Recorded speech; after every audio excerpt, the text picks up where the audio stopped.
Dracula is hands down the most famous vampire of all time, and perhaps one of the most famous fictional monsters out there.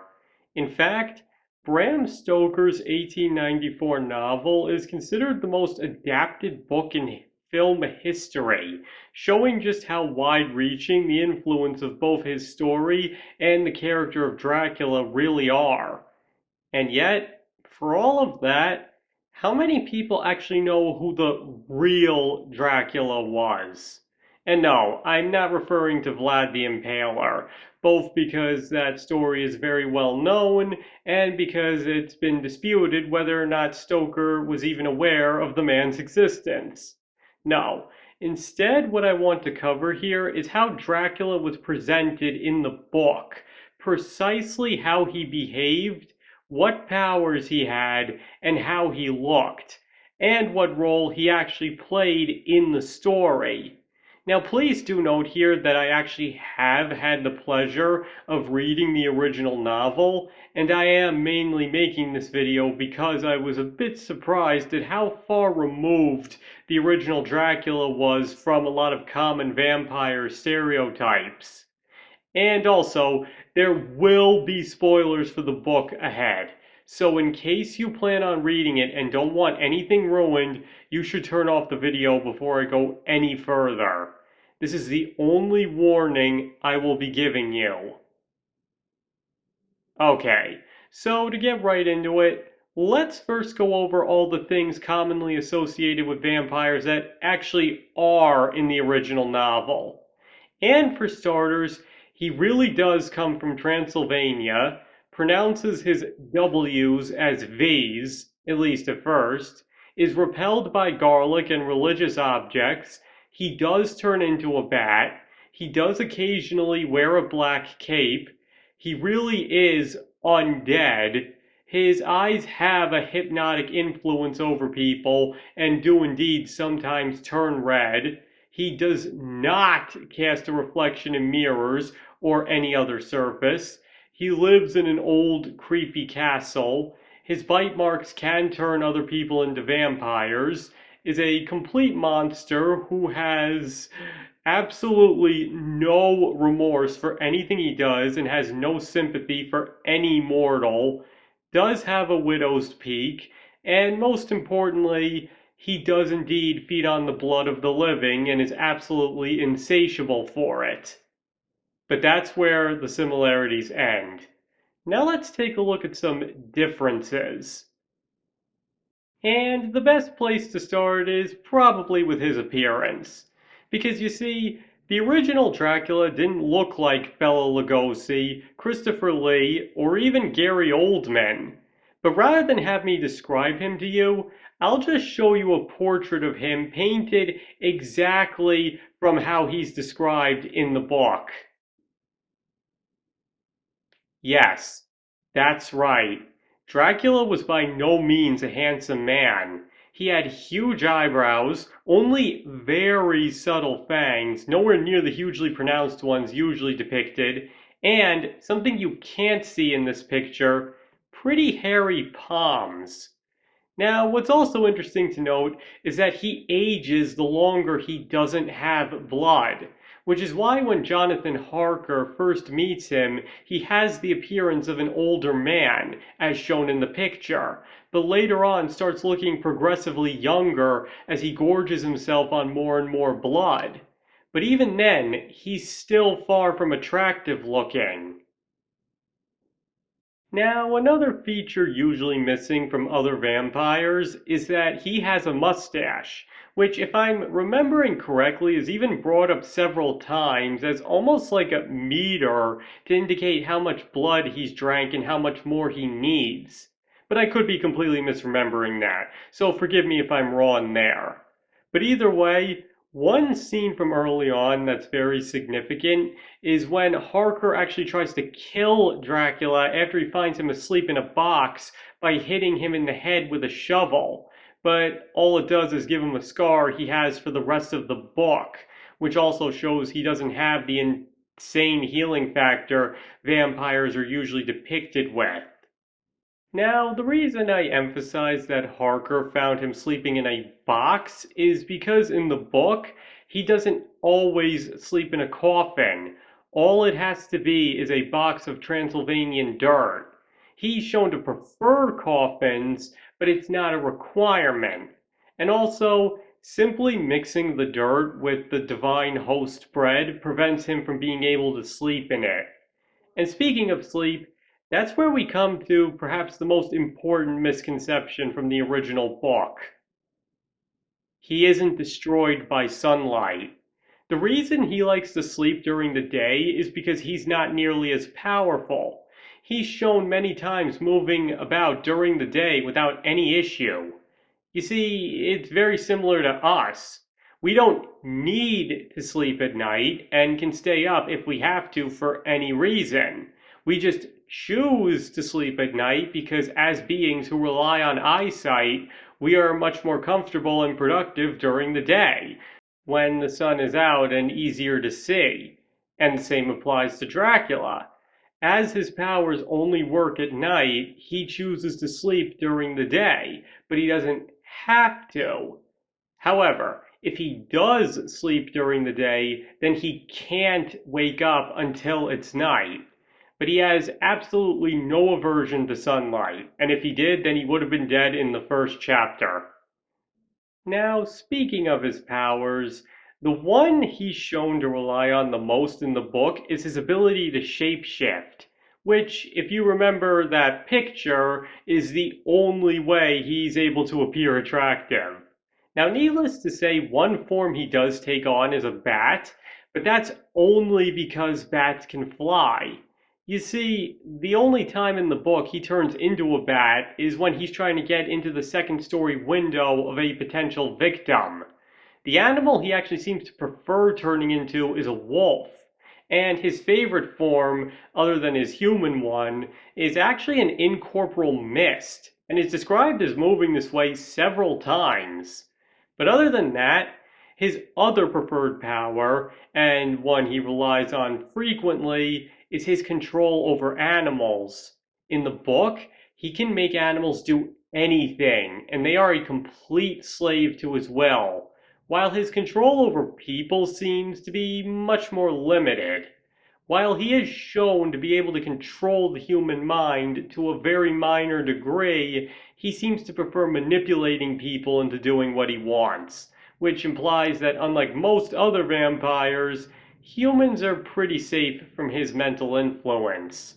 The only people that he's shown to have total power over are other vampires, and that's simply because since he created them, they are totally obedient to him and him alone. And even then, some of them can resist his influence to a degree. Now, that being said, he also has some stranger powers that are hardly ever brought up with other vampires. For instance, he can't force people to come into his castle unless they're babies, and they must enter of their own free will. And by contrast, he can't enter a building unless he's been invited in. Though, needless to say, he's usually able to use his manipulation to get around that. And if he's awake during the day, his powers return to him at noon exactly, and then don't come back to him again until the sun goes down. Also, and this one is a plot point in the book, that if he's on a ship, he can't leave the boat unless it's touching land. And another point here is that he doesn't have to be destroyed by a wooden stake to the heart. It's the preferred method, but that's not the only way to kill him. Any sharp object to the heart and neck will do the trick, and anything religious will burn him if he touches it. And obviously, if he goes too long without feeding, that can be fatal for him as well. Also, his turning others into vampires is shown to be a very long, drawn out, and painful process. It involves biting them repeatedly until it kills them, and even then they start showing signs of it before death. It isn't a simple bite to the neck and boom, they're a vampire. And he can also turn his victims into vampires by making them drink his own blood, which forms an immediate bond between him and the person in question, allowing him even more control over them while they're still alive. And lastly, he's extremely intelligent. He isn't an impulsive monster that makes mistakes, unlike certain vampires. He's able to almost beat the heroes through his intellect alone, proving him to be a very dangerous opponent. In fact, it's actually shown that despite his super strength, he's actually not a great fighter, as a fully grown man is successfully able to fight him off until he uses his supernatural powers against him. As I pointed out, he prefers using his powers and his mind against his enemies rather than fight them directly. And even then, he's careful not to show off his supernatural nature to mortals, with it only becoming obvious to a man living with him for several weeks after he sees him crawling down the side of his castle wall face down with absolutely no issue, as if he were a giant lizard. And also, he smells really bad. His breath in particular is described as unimaginably foul, which kind of makes sense when you consider what he eats, but pretty much any area he inhabits for long enough is said to start smelling of death. Now, with that being said, there's also the question of his personality and where he came from.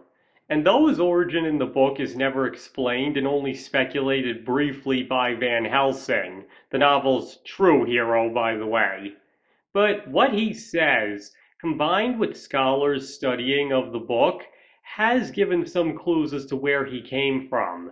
And going off of this, the only thing that's known for sure is that Dracula came from the Middle Ages and was either a Transylvanian prince or nobleman who had an obsession with sorcery.